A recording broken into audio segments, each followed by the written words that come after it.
ভালো করে মনে রাখবেন, যদি গোসল ফরজ হয় আপনার উপরে, তো গোসলের 3টা ফরজ।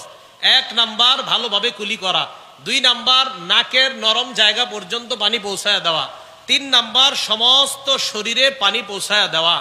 রাসূল আকরাম সাল্লাল্লাহু আলাইহি সাল্লাম বলেন, মান তারাকা মাউদিআ, মান তারাকা মাউদিআ।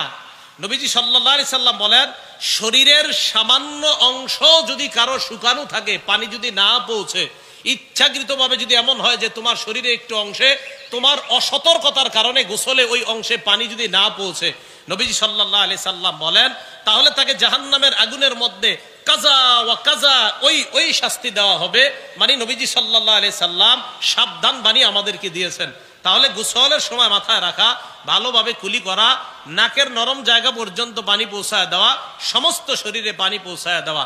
কোনো কারণে কুলি করতে আপনি ভুলে গেলেন, নাকে পানি দিলেন আর সমস্ত শরীরে পানি দিলেন, কুলি করতে আর মনে নাই, তখন গোসল করার পরে এক গ্লাস পানি খেয়ে নেবেন, হয়ে যাবে। কি খেয়ে নেবেন? মনে পড়ার সাথে পানি খেয়ে নেবেন, হয়ে যাবে। অথবা পানি মুখে দিয়ে করে কুলি করে ফেলায় দিবেন। বাকি শরীরের কোনো অংশ যেন আপনার শুষ্ক না থাকে। কথাগুলো মনে থাকবে না?